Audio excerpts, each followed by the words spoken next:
All right, so I'm working on my my sunset, sunrise thing, and it occurred to me that perhaps I need to consult some of my old textbooks here just to make sure I'm doing this thing right. I've got a pretty sincere interest in light, always have, science, that kind of thing. But the whole refraction, sundog, red sun, red sunset thing, you know, every one of them has a sort of a different quality as such, and that's pretty vibrant. I like that because of the red orange sort of working out with the black in there. But stuff like this I find to be really compelling and interesting as well. So looks like I'm gonna go ahead and try for maybe something closer to this, where my silhouette is neutral, right? And then I'll do it like a lot of colors in the negative space. I'm gonna let that dry as I'm working on my landscape. Found a really good landscape that I think I wanna draw. I like this one because there's a lot of deep space in there. You know, all these clouds building, and then got this really like vertical or rather tangential angle with this pier coming out here. It really helps show and drive some deep space, and with the floating little boat here on the water, that kind of thing. So I'm gonna go for this, but while my paint's drying, I'm gonna go ahead and draw that. So I'm gonna bring that over.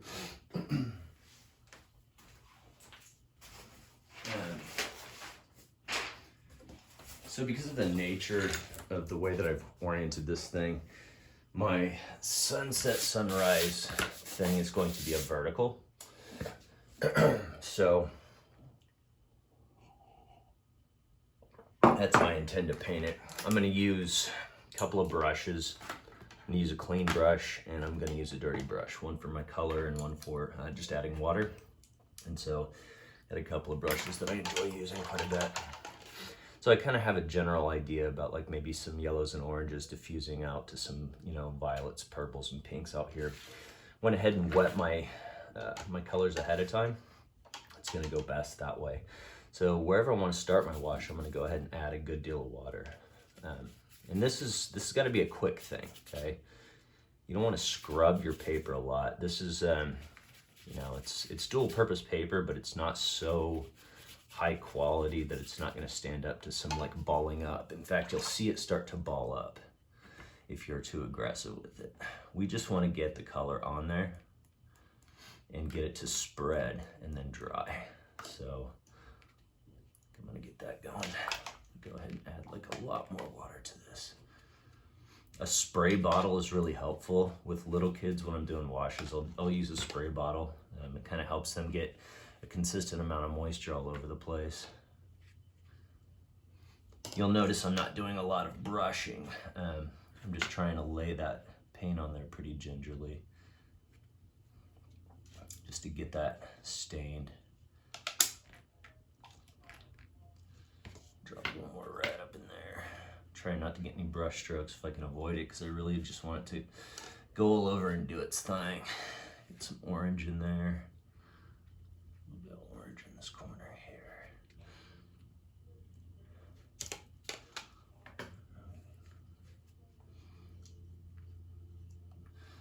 Let's see. Drop some more orange there. Now I'm gonna go ahead and continue into my blue spectrum over here. You saw that I left this open for a while because I was really wanting to keep the water from heading up there, and you can see it's pulling up there now. Now I'm ready for it, so I'm going for it. Just want to get a generalized wash all over the place. With some blue. That's going to be really bold. Get some violets in there as well. Kind of going like a blue thing out here. You'll notice, and probably have by now, that I'm a big fan of primary colors, and it's not because of the whole, you know, necessarily elementary art thing. It's because those are your most pure colors. Yeah, I like that violet. That's gorgeous. Okay, so at this point, I think I'm just gonna flood it with a little bit more water. I want to keep that water or that pigment moving and get all this stuff off of here. I'm just gonna let it run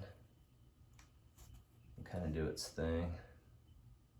Experiment with some marbling perhaps. Oh man, I'm digging that. That looks beautiful. Okay, and when I'm happy with it, I'm gonna go ahead and leave it alone.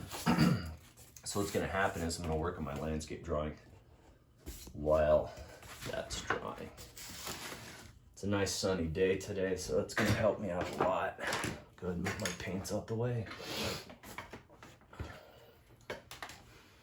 so I can draw my landscape. And when it comes to drawing your landscape, it doesn't have to be like really detailed necessarily. You'll just want to make some observations about what you're drawing. If I were to look at this, like roughly, it's divided in half, okay? So what I do there is I just sketch out roughly that halfway point. I know that's where the sea is going to end, and that's where the sea is going to end, the sky is going to begin. And then if I look at it this way, right, this is roughly in the middle. So kind of in the middle out over here, and hopefully, yeah, you guys can see that. I just don't know how well you can see my pencil marking, but what I'm gonna do is I'm just gonna kind of follow this row of trees as it goes back, and then there's a structure in there. I'm gonna try to get that barn type structure in there. And I'm not worried about details at this point. Really, painting with watercolors, tempers, and acrylics and stuff like that, it's okay for it to be a little bit gestural. I'm gonna go ahead and follow this back. It looks like it's coming out into space like this. And so this I'm gonna be real sketchy with. So I'm probably gonna have to go in there and do a little bit of detail work. Looks like that boat's kind of just off the dock right over here. So this is roughly where that's gonna go. Just doing a little gesture business. And then my water's gonna come out here, get some clouds building. Cool thing about clouds is that while they seem like they're hard to paint, really not that difficult when you start to learn how to paint them, because you're never gonna make it look perfect to what you see in your image. And so once you get a good method figured out for it, you're good to go.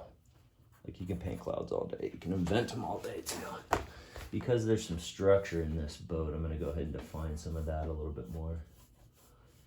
I'm drawing. I'm just gonna bring this up. Bring that out.